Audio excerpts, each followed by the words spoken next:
शासन आज कितना दिन हुआ? 15 साल पहले आरजेडी का और उसके बाद अभी 17 साल। इन 35 वर्षों में किसका शासन है? आज कौन शासन में बैठा हुआ है?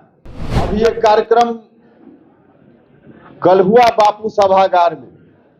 उस कार्यक्रम के माध्यम से जो जो बातें की गई जगदेव बाबू के बारे में, बापू सभागार में नई पीढ़ी के लोगों को गुमराह करने की बात हुई। 15 साल पहले आरजेडी का और उसके बाद अभी 17 साल। इन 35 वर्षों में किसका शासन है? आज कौन शासन में बैठा हुआ है? सत्ता सिर्फ उन लोगों के लिए नहीं मिला था, एक परिवार के लिए सत्ता का हस्तांतरण नहीं हुआ था। सत्ता जब मौका मिला, इन लोगों को मौका मिला 15 साल पहले भी कौन अति पिछड़ा समाज के व्यक्ति को इन लोगों ने बढ़ाने का काम किया। तो आज इस तरह की स्थिति है तो हम अपनी पार्टी, ऐसी स्थिति में लोग अब पार्टी से आकर्षण क्या विकर्षण की स्थिति हो रही है। बापू सभागार में नई पीढ़ी के लोगों को गुमराह करने की बात हुई। अरे पानी नहीं है। कभी उन्होंने यह नहीं कहा था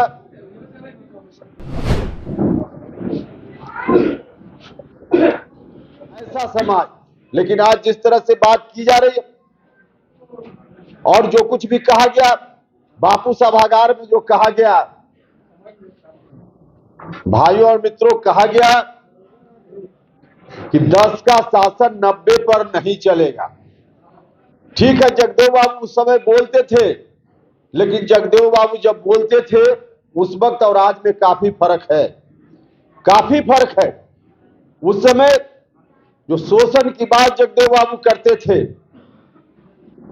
10% लोगों के बारे में कहते थे कि शोषक लोग हैं। निश्चित रूप से आज भी शोषण हो रहा है, लेकिन जो शोषण करने वाले शोषक हैं आज बदल गए हैं, आज बदल गए हैं। जगदेव बाबू के बाद शासन आज कितना दिन हुआ? 15 साल पहले आरजेडी का और उसके बाद अभी 17 साल। इन 35 वर्षों में किसका शासन है? आज कौन शासन में बैठा हुआ है? जगदेव बाबू ने या उस समय के लोगों ने जो छीनकर सत्ता वहां से लाई, सत्ता कहां सिमट कर रह गई, सत्ता कहां लिपट कर रह गई है। भाइयों और मित्रों, आज इसको समझने की जरूरत है, इसको समझने की जरूरत है। सत्ता 10% के लोगों के हाथ में आज भी है, लेकिन उनके हाथ में नहीं है जो उस समय हुआ करते थे। आज दूसरे लोग हैं जिनके हाथ में सत्ता सिमट कर रह गई है, सत्ता सिमट कर रह गई है। तो लोग कहते हैं बापू सभागार में जोर जोर से कहा गया, जोर जोर से कहा गया कि जो 90% लोग हैं उनकी भागीदारी, 90% की भागीदारी आज कौन खा रहा है? 35 वर्षों में किसके हाथ में वह भागीदारी चली गई?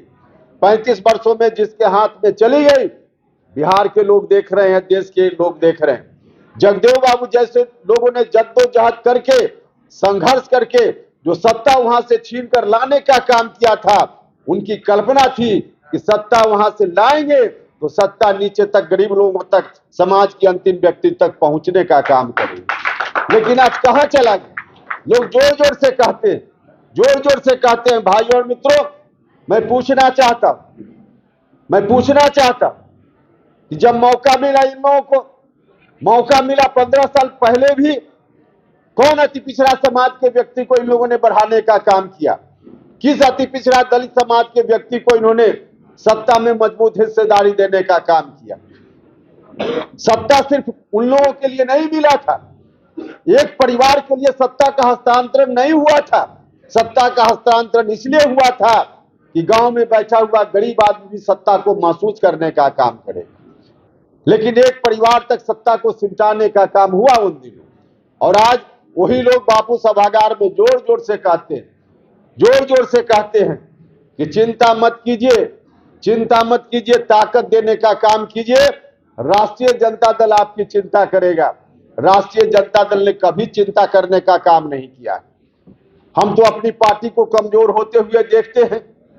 भाइयों और मित्रों, वह जो व्यवस्था थी, जिस व्यवस्था में एक परिवार तक सत्ता सिमट गई, उसी व्यवस्था के खिलाफ हमारी पार्टी का जन्म हुआ।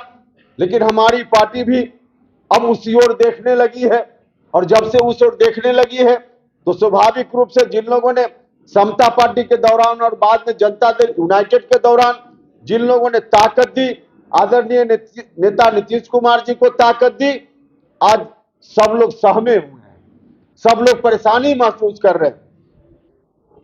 तो आज इस तरह की स्थिति है, तो हम अपनी पार्टी, ऐसी स्थिति में लोग अब पार्टी से आकर्षण क्या विकर्षण की स्थिति हो रही है। तो इसलिए हमने बार बार कहा है, और हमारी पार्टी में भी जो स्थिति है, 2005 में पार्टी सत्ता में आई और तब से लेकर अब तक अति पिछड़ा समाज के किसी व्यक्ति को लीडर के रूप में नहीं, आज हम लोग देख रहे हैं किसी जगह पे कोई लीडर के रूप में अति पिछड़ा समाज का कोई व्यक्ति हमारी पार्टी में भी हो, यह स्थिति नहीं बनाएंगे। कोई दलित समाज का कोई व्यक्ति हो, यह स्थिति नहीं बनाएंगे, नहीं बनाएंगे।